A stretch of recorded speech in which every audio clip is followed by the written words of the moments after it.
Monsieur Bokilo, merci d'avoir accordé ces quelques instants à Diaspora Investigation. Nous sommes venus ici à la conférence de presse des EcoOil. Alors, quel est votre intérêt pour cette marque et cette conférence de presse, justement? Bon, je vous remercie tout d'abord de m'accorder ce petit moment pour parler un peu de la société EcoOil, dont je fais partie des médias qui ont été accrédités pour couvrir cette conférence de presse. Mais en tant que Congolais de la diaspora également, vivant simultanément entre Paris et Brazza, je ne peux qu'adhérer à cette initiative noble qu'un frère de la diaspora a mise en place après avoir bâti un empire à l'étranger. Ce frère de la diaspora a cru bon d'aller investir dans son pays. Donc en tant que Congolais, je ne peux féliciter cette initiative. Comme l'a dit une présidente intervenante, les Congolais trouveraient toujours quelque chose à dire. Quand l'autre essaye, au lieu d'apporter un plus s'il y a les manquements, le fait vous avez essayé, est-ce que vous pouvez ajouter ça main? On trouverait toujours des personnes qui auraient toujours tendance à cogner. Mais moi personnellement, je suis très satisfait qu'un jeune qui a reçu à l'étranger ramène les fonds qu'il s'est battu au Congo pour employer des milliers de jeunes. D'accord. Directement. Alors une question, ici au niveau de la diaspora, beaucoup de personnes pensent que Société EcoOil appartient au pouvoir. Et vous, vous êtes Edgar Bokilo, vous êtes aussi une figure, puisque dès qu'on parle du pouvoir, on vous voit aussi. Est-ce que EcoOil, c'est pour tous les Congolais? Ou EcoOil, c'est juste une initiative qui concerne quelques personnes, une frange des Congolais?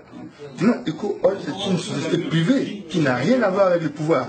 Mais comme tout homme d'affaires, coopère avec les banques, avec les gouvernements pour signer des accords, pour demander par exemple des exonérations fiscaux. Mais ça ne veut pas dire que cette société appartient à l'État. Non, c'est tout à fait faux. EcoOil, c'est une entreprise privée qui n'a rien à voir avec l'État. On dit, comme je dis, négocier quel avantage si c'est autorisé par la loi, bien sûr. Mais dire que c'est une société qui appartient à l'État, franchement, je ne crois pas. Et puis, c'est pas vrai. Alors, un dernier mot, quel message pouvez-vous lancer à tous les frères congolais, à la fois de la diaspora, mais aussi ceux qui résident au Congo, qui souhaitent se lancer dans l'entrepreneuriat? Oui, vous savez, le Congolais, c'est pas un secret, tout le monde veut être ministre, vous savez, à la fonction publique, tout le Congolais s'en va à créer, à innover. Le directeur du développement du EcoOil a parlé tout à l'heure, que sur les 10 millions de terres cultivables, seuls 500 000 sont exploités. Dans un cadre rudimentaire, une agriculture de subsistance, alors que l'entrepreneuriat inclut l'agriculture également. Mais pour le Congolais, l'entrepreneuriat, c'est avoir un marché chez l'État et attendre que le trésor public te paye. Mais en réalité, on n'a pas d'homme d'affaires.